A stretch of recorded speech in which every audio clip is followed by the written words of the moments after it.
সরকার আগামী যে কমাস আছে কিভাবে সরকার টিকে থাকতে পারে, টিকে থাকার একটা দর্শন হয়তো এর পিছনে কাজ করছে। এবং গতবারের তুলনায় আর এমনকি মান্নাবেদের এই পেপারে আমি হেডলাইনগুলো যেটা দেখলাম, আমি নীতিগতভাবে একমত, আমি খুব ভেতরটা যে দেখতে পারিনি, কিন্তু একটা খুব গুরুত্বপূর্ণ কথা যেটা বলা হয়েছে, নো ট্যাক্সেশন উইদাউট রিপ্রেজেন্টেশন। এটা মার্কিন দেশে আপনারা জানেন যে এর একটা দীর্ঘ একটা ঐতিহ্য আছে।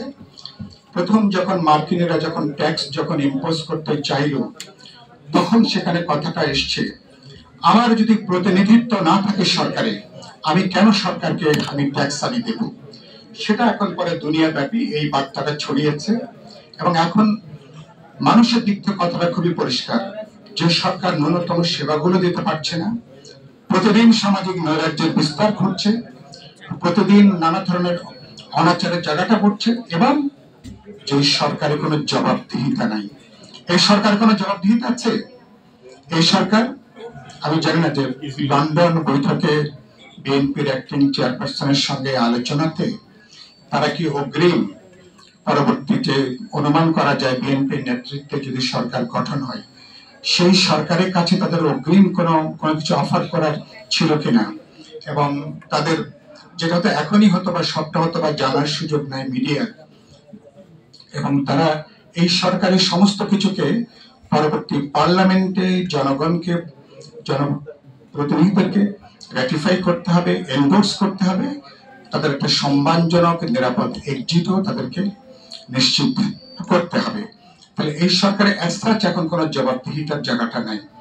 ভবিষ্যতে যখন তত্ত্বাবধায়ক সরকার যখন পার্লামেন্টে আসবে, আমাদের দল থেকে আমরা পরিষ্কার করে মনে করি, যখন আমরা নতুন করে এই সংবিধানের তত্ত্বাবধায়ক বিধান যুক্ত করব, তত্ত্বাবধায়ক সরকারকে পরবর্তী ইলেক্টেড গভর্নমেন্টের কাছে, পার্লামেন্টের কাছে অতি অবশ্যই তাদের টেনিয়রের 90 দিন হোক 120 দিন হোক, এই শাসনের জন্য তাদেরকে জবাবদিহিতার বিধান যুক্ত করতে হবে। এবারকার সরকার লন্ডনে যে 5,500 হাজার মাইল পাড়ি দিয়ে তারা অগ্রিম এক ধরনের ইমিউনিটিও তারা চাইলেন কিনা সেটা আমি ভালো জানি না। আমাদের বন্ধু সালাউদ্দিন সাহেব নিশ্চয় হয়তো এই ব্যাপারে তিনি হয়তো ভালো বলবেন। যেহেতু সাইফুল ভাই জিজ্ঞেস করেছিলেন যে তাদের দায় মুক্তির বিষয়ে লন্ডনে কোনো আলোচনা হয়েছে কিনা, না, কারো দায় মুক্তির বিষয়ে আমাদের কোনো আলোচনার প্রসঙ্গ ছিল না।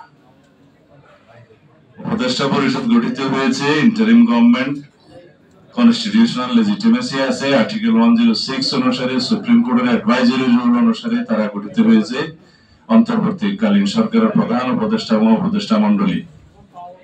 সংবিধান যেহেতু এখন চালু আছে, সাংবিধানিক ভাবে সরকার চলছে, সংবিধান যেভাবে বলছে উপদেষ্টা গণমন্ত্রীর মর্যাদা ভোগ করবে, এবং মন্ত্রীরা হওয়ার জন্য আর্টিকেল 66 অনুসারে যে সংসদ সদস্য বা সমস্ত যোগ্যতা থাকতে হয় সেটা উপদেষ্টা মন্ডলীকে মাথায় রাখতে বলবো।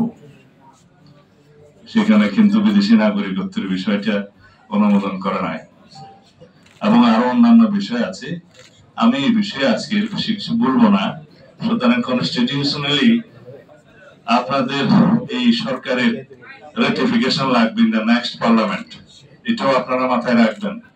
এবং রেটিফিকেশন লাগলে এই লেজিটিমেসি কিভাবে দেয়া হবে, কোন জায়গায় দেয়া হবে, সেটাও আমরা বিবেচনা করব। সুতরাং জনগণের পক্ষে, আপনারা গণতন্ত্রের পক্ষে, এবং অতি দ্রুত আমরা যাতে ডেমোক্রেটিক ট্রান্সফরমেশনের দিকে যেতে পারি সেরকম কার্যক্রম আপনারা নেবেন।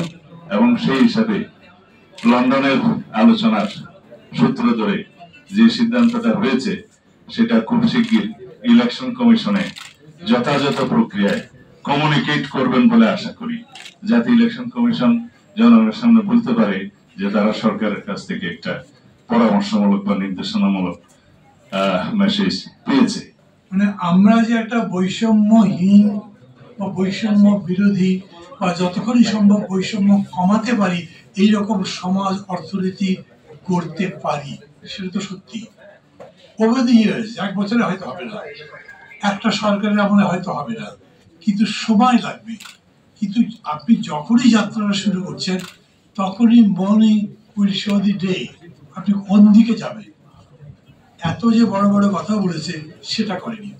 ডাক্তার মোশতাক বললেন না, এরা সবচেয়ে বেশি সংস্কার করে, অথচ বাজেটের মধ্যে কোনো সংস্কার নেই, অর্থনীতিতে কোনো সংস্কার নেই, টাস্ক ফোর্সের কোনো দাম নেই, পুলিশের কি সংস্কার হবে সেটা আমাদের জানতে দেয় না, শিক্ষার উপরে সংস্কারের প্রস্তাবনা নাই, কোনো কমিটি নাই।